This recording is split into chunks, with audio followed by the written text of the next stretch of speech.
పారిపోతాడా లేకపోతే ధైర్యంగా ఫేస్ చేస్తాడా? లైఫ్లో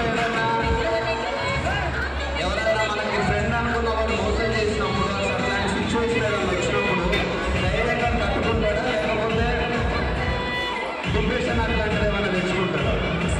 ఇలాంటివి